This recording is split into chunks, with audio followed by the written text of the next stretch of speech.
What's going on, everybody? Good morning, good evening, or wherever you are, and whatever time it is, and welcome back to yet another video with you, man, Immersioholic. And ladies and gentlemen, welcome to episode 4 of my Abbasid campaign for the Medieval Kingdoms 1212 AD mod for Total War Attila. In the last episode, ladies and gentlemen, we were sending out an expedition into Africa to deal with the Ethiopians, who have been declaring war on us pretty much constantly throughout the entire campaign so far. Keep in mind, this is around about 40 turns into the campaign or so, just giving you guys a little bit of a previous look into what our plan was. It's basically to sail around the Arabian Peninsula, down into Ethiopia, and take out their core city in one fell swoop. But we'll get to that later on in the episode. In the meantime, however, we're going to focus more so on the north, west of Syria, down into the very fringes of southern Anatolia. We are looking to deal with the Cilician kingdom, which is basically Armenians. The Armenians have been exiled from their homeland of Armenia and are now living out in their lives in southern Anatolia. So we'll be targeting them next. We do have some more other neighbors up here, such as Akonyulu, to our north, but they're pretty friendly to us for now, so we're not looking to start fights with them. We want to pick off one city at a time. However, their city here is actually in a pretty good position in order to not only defend all of these passes that I'm highlighting for you guys, but also to actually strike out into not only Anatolia, but up north into like the steppes region, into the Caucasus, and then also east back towards Persia if we do so want to. So that will be a critical city at some point. However, the main goal for the moment is taking the city of Sis, and once we take Sis, we will not expand any further into Anatolia. We want to use Sis as a city that will be basically a defensive checkpoint for us and our enemies in the north. Caliph Muhammad is moving his army towards the city of Sis. He has an entirely infantry-built army. He does have some cavalry support, of course, but he will be using his trebuchets. So basically our army has been revitalized, so we're going to have a really fun look at that shortly. The Kingdom of Cilicia is fighting the Empire of Trebizond and a faction known as the Ottoman Sultanate. I'm not sure if any of us have ever heard of that before, but we will be interested to establish diplomatic relations with them at some point, potentially. We do not know anything about these Ottomans from the north. But in the meantime, though, we will be spending a few turns building up siege equipment there. Finally, though, after a couple other turns, the expedition led by General Jaffar is now landing in Africa. They are in Ethiopian territory. They're only a couple turns away from the actual capital of the Ethiopians, which is pretty good. As soon as we land, though, the Zagwe kingdom does beg for peace. They do send a pretty pitiful little peace offering, but they're basically trying to dissuade us from attacking their capital. Caliph Muhammad is absolutely not interested in anything other than the total subjugation of the Zagwe kingdom. He is absolutely furious at their disrespect in diplomatic relations with us. So we find their capital city. It has a pretty minor garrison. We will hang out in the area because they have to have other armies in the area. But unfortunately, we don't have any spies around. And that's something that I have had to deal with throughout this whole campaign, is not really having many agents at all. The few agents we do have are imams, people who are spreading Islam to the regions that we have conquered. So we're basically launching a lot of these invasions semi-blind, which is a little risky. But in the meantime, though, the siege of Sis is going well, and we are now finally ready to assault the city under the leadership of Caliph Muhammad.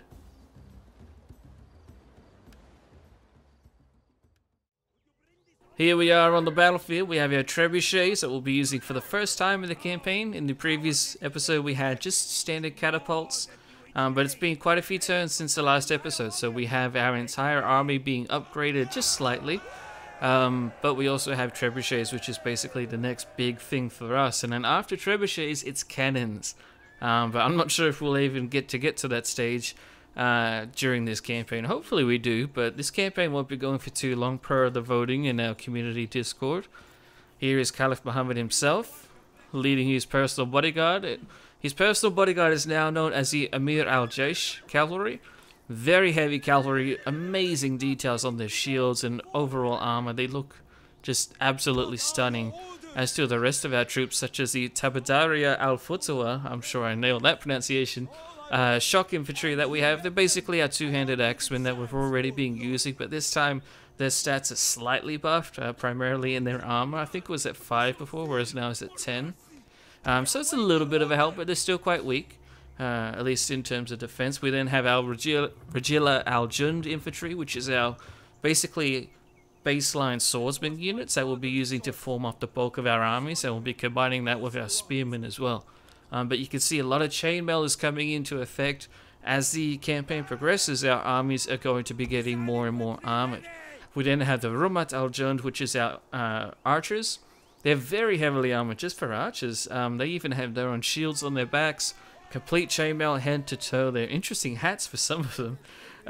Look like little boonie hats, like they're going fishing. But anyway, they look very cool though. I really love the armor looks, and pretty much every unit in the game looks amazing.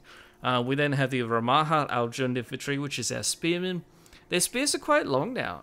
It's not to the point of which they're short pikemen, but they're pretty solid spearmen. They're quite impressive. Their main downfall, though, is that their shield is quite small. So even when they do form a shield wall, it's not going to be all that amazing. So our spearmen will be a weak point in our armies. Here's our beautiful trebuchets, of course. They can fling a lot of interesting things at the enemy.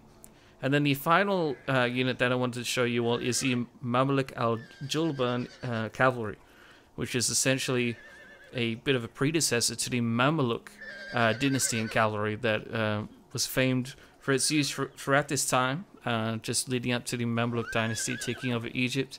And just look at their armor and weaponry. Oh my goodness, their quivers are more detailed than anything I've ever seen in Attila. Here's the garrison units, so they are ready to receive us. They have their beautiful architecture here. This is a proper city now. This is not just some minor villages or minor sieges that we're launching.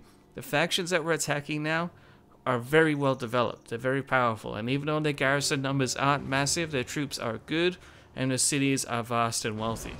So this is definitely going to be not necessarily a difficult siege, but it's going to be a worthwhile siege, I think. But our trebuchets begin the siege and begin the assault by launching their stones at the enemy. No flaming shot yet. We're just using standard stone. We're trying to break down walls, so we hopefully don't have to use our siege ladders and towers.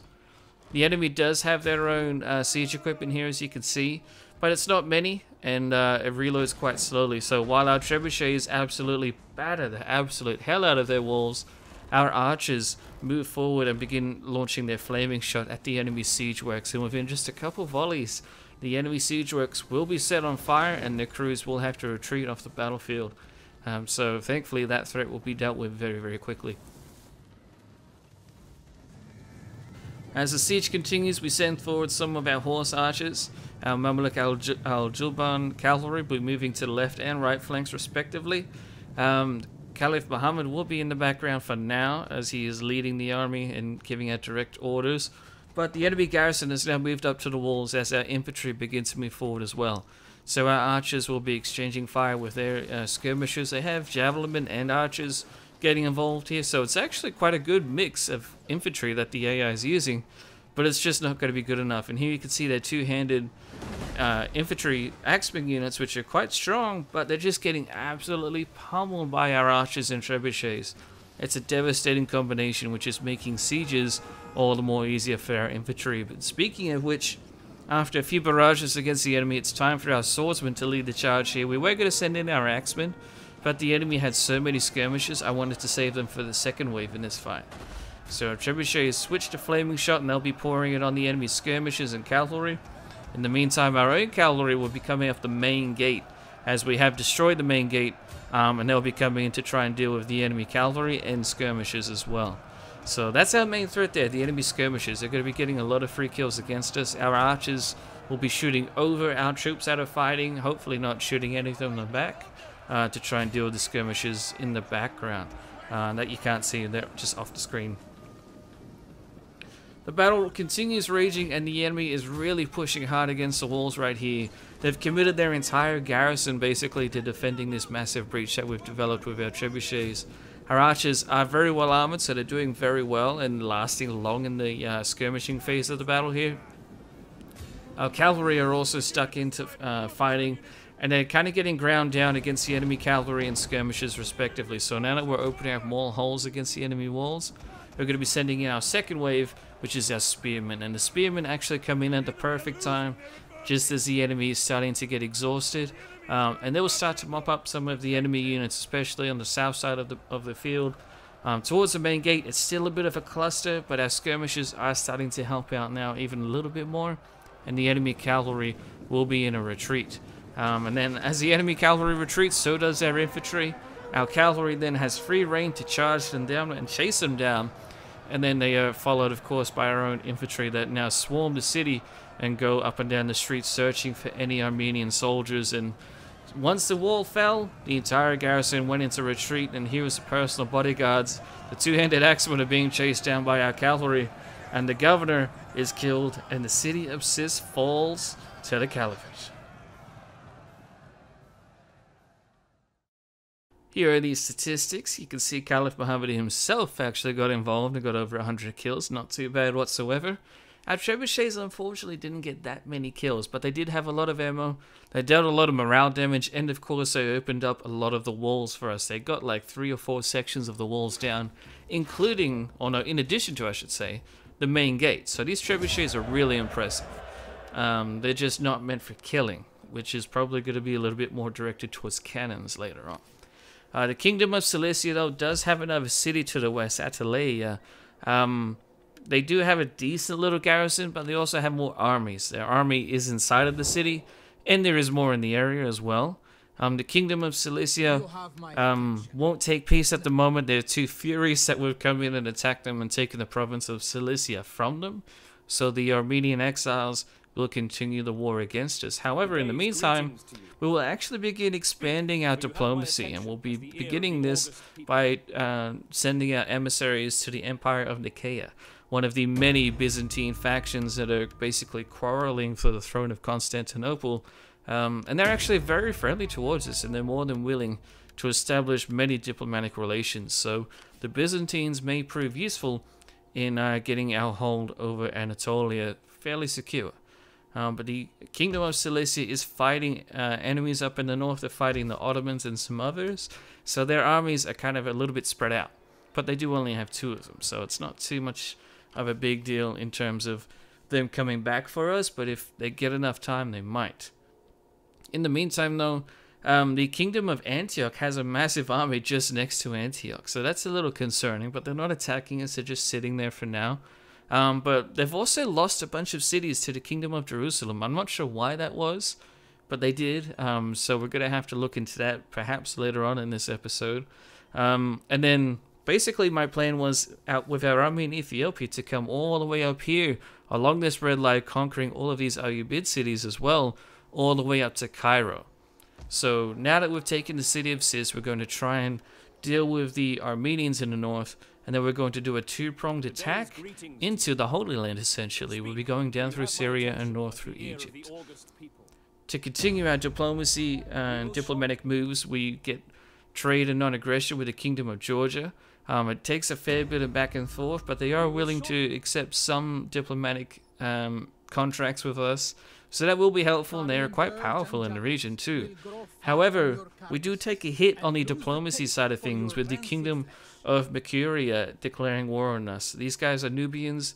They aren't allied to the faction, the Zagwe Kingdom, that we're already fighting in Ethiopia, but these guys want to get involved as well, so we'll have to deal with them accordingly. Speaking of which, so the Zagwe Kingdom launches a counterattack against General Jaffar, who's leading our all-cavalry army just outside of the capital of the Ethiopians. We do retreat initially, so we will try and basically goad them into a position where the battlefield is a little bit more favorable towards us, but they do have a very large army, but they're not very well armored, so we can hopefully put that to use and try and abuse that situation. After a turn, though, General Jaffar continues leading his army around the capital. He's basically toying with the enemy. He has an all-cavalry army.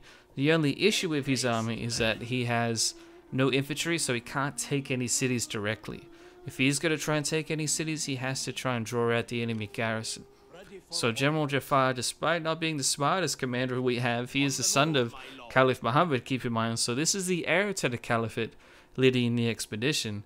While he isn't the smartest, he is making some decent moves in not engaging the Ethiopians on uneven terms, at least not initially. But he does have a time limit because his army is quite mutinous. However, in the end turn, we lose another Caliph already. Caliph Muhammad dies of natural causes, supposedly. Whether he really did or not, we may never know. But the bottom line is that we have lost our Caliph. Caliph Muhammad has now passed away, and the Caliphate now is passed on to his son Jaffar, who is in Ethiopia. This is really terrible timing. Not only is his son not ready, he's not very well experienced whatsoever. He doesn't have much respect or reputation in the Caliphate. But he's nowhere near Baghdad. He's nowhere near our own territory. So not only does Jaffar not have a good stronghold or stranglehold really on the Abbasid dynasty and now political government, but he also has other brothers, Aziz, Hussein, and Abbasid, who are all almost at the era of becoming like adult men.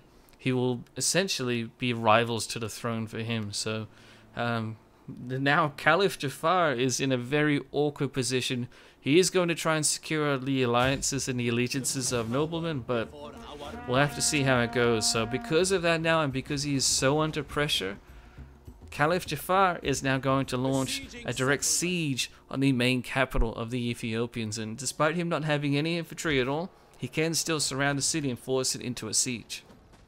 Before you say anything, know that I have an amulet against the Caliph Jaffar does attempt to try and get some peace with the Cilicians, especially considering that he wants to lead an invasion of Egypt. That is one of the last final orders issued by the former Caliph Muhammad. Unfortunately, it doesn't work out, and the Armenians continue their war against us.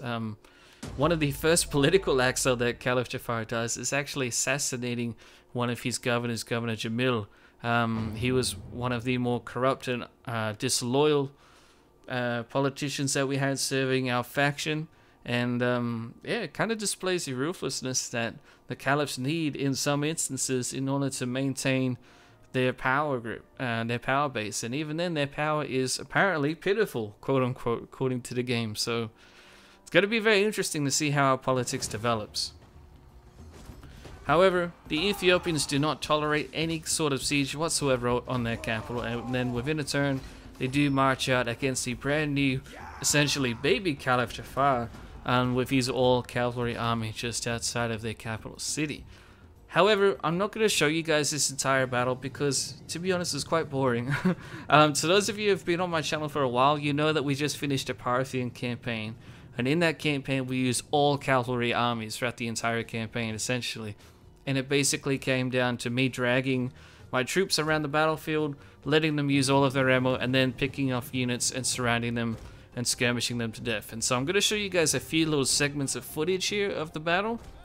But this battle was basically the same exact thing, and it wasn't anything special, and it wasn't all that much worthy of looking at.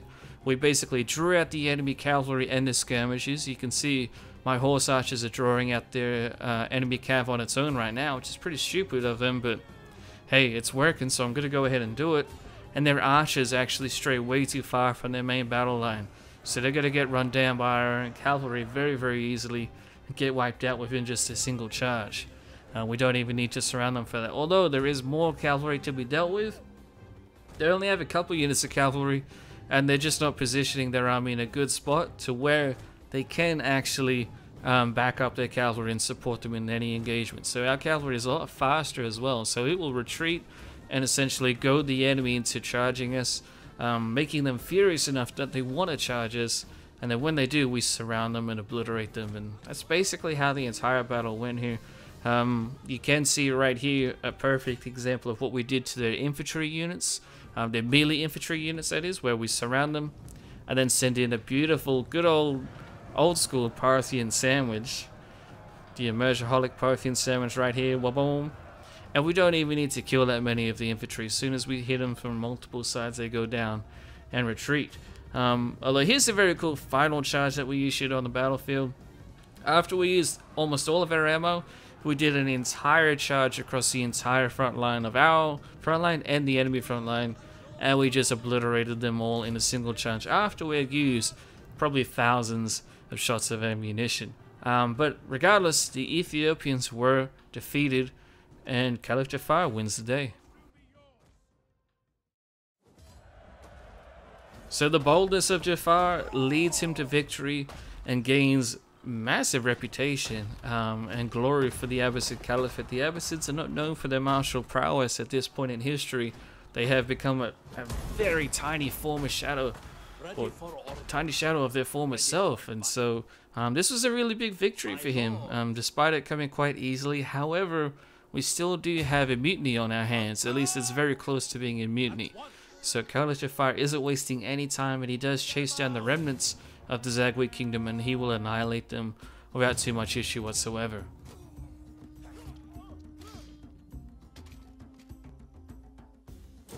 The Zagwe king is put to the sword along with the final remnants of his men, and the Ethiopian kingdom is annihilated. However, there is the Nubians to the northwest who are still at war with us, and they do have their own armies that we don't even know the location of. So Caliph Jaffar is definitely in a precarious position. His army is on the brink of mutiny, and he has enemies nearby, and he doesn't even know anything about them. The kingdom of Makuria is definitely a potential big threat towards the Caliphate.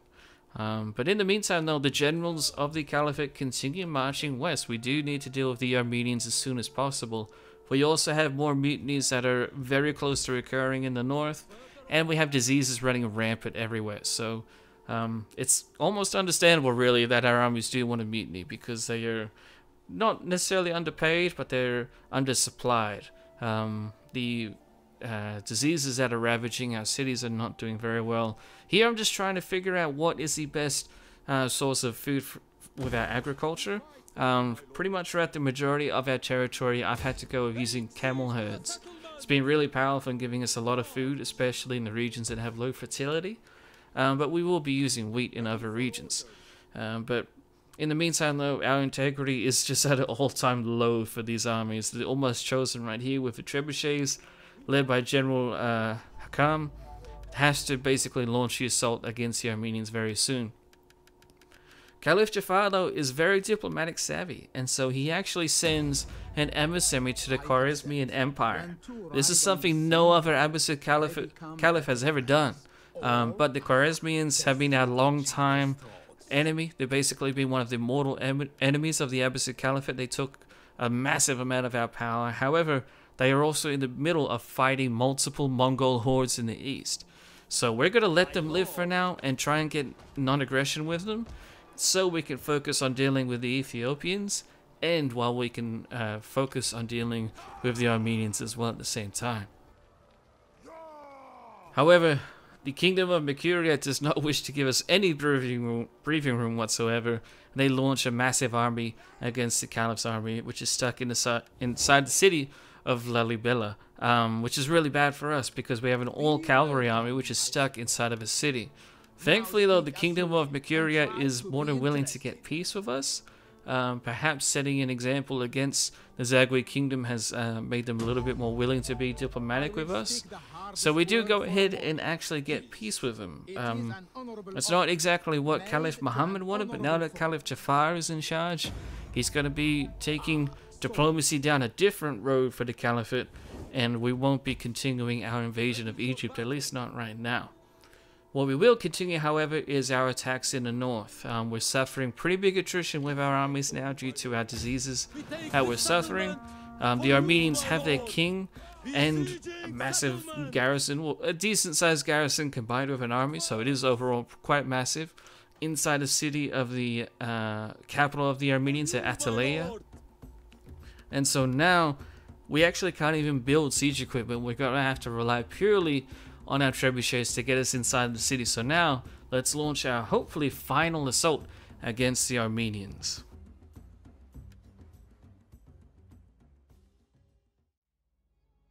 Here we are on the battlefield in the city of Attaleia. I hope I'm pronouncing that correctly. Very beautiful city, quite vast, coastal city, so it could be quite prosperous as well. Could be very good for trade. But yeah, once again, it's just a very well established city. A lot of the cities we're fighting out here in the northwest are a lot better than the cities that we took on early on when we were attacking the Zengids and whatnot.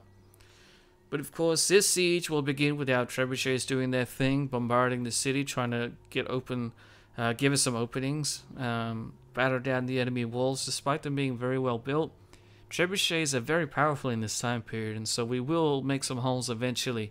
They basically just need time. Although they are getting attacked by the enemy towers somehow. Those towers just have massive range, which is quite interesting.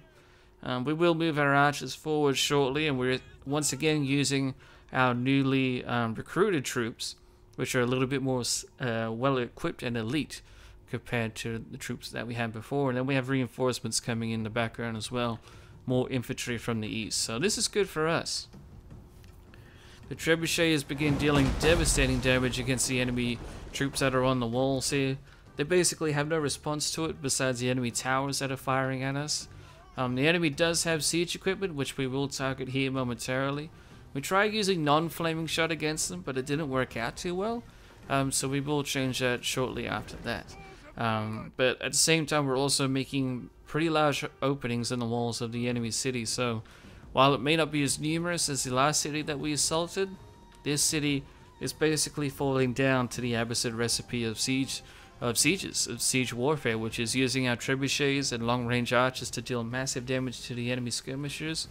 And then once we use the majority of our ammunition, it will be time to send in our ground troops to launch a direct assault, which will be coming shortly. The enemy is trying to spread out in a loose formation, but we're still out of their range. We're hitting them with extended shots, so while our troops aren't as accurate, we are issuing a constant bombardment to them, and all of our archers combined with our trebuchets, it's just whittling them down a lot. And even though we might not be killing a massive amount, we're dealing a lot of hit point damage to them as well. So it's a really powerful combination that we're using, as long as our skirmishers are basically given the time that they need to use their ammo. Our trebuchets begin changing to flaming shot eventually, try and deal some more damage against the enemy. It's a little bit of a mixed bag on whether you want to use flaming shot or just regular shot. Usually regular shot is the best, but flaming can be helpful, especially if you want to set the city on fire. Because we don't actually want to keep the city of Attaleia, we just want to take it and then subjugate the faction or potentially liberate a faction out of it. But now that our skirmishers have opened up a nice large wall for us, our two-handed axemen are leading the charge into the city. We have 3 contingents of them charging on in, followed by our swordsmen, which will be coming up behind shortly. With the UI turned on here, you can see we have a lot of troops involved in this siege. We're trying not to just throw them all in and lose a lot of men needlessly, so we will be using our axemen to basically punch a hole through the enemy defenses.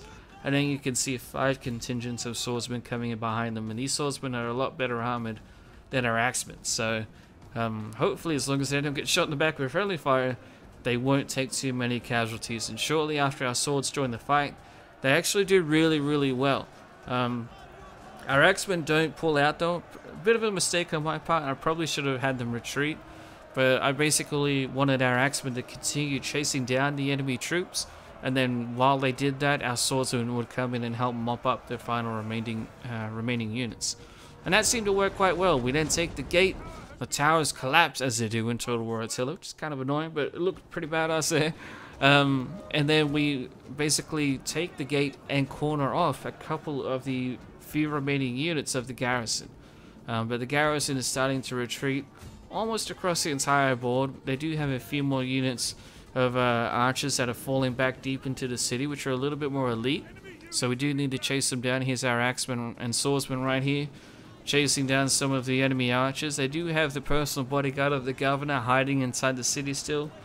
The governor, well actually it's the king I should say, sorry, is hiding inside the city and did not join his men fighting on the ramparts, which is a little unfortunate for them. Perhaps the courage of their king could have swayed the battle in their favor, but by this point it's just way too late.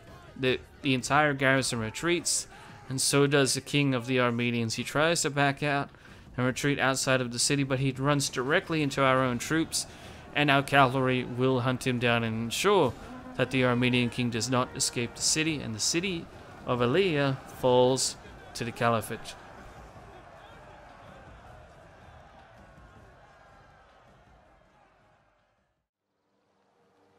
here we are on the campaign map. We will actually loot and occupy the city. We have not ever looted any city whatsoever so far, and it actually brings quite a bit of shame to the Abbasid Caliphate. We were honorable people before this, but however, due to the desperate situation that our armies are in terms of the mutinies that will be on their way, our generals decided that it was worth trying to loot the city to appease the men. However, it still didn't work. So we're going to release a buffer state here because we don't want to expand into Anatolia anymore. So we create the Seljuk Sultanate of Rome, and we will pull our troops back towards the province of Cilicia, which has the city of Sis inside of it. But once they get there, we're just going to have to disband these armies. Them being constantly on the edge of mutiny is absolutely unacceptable. And even though one of the armies is actually increasing with its integrity, it did fall back to going back into the negative shortly after.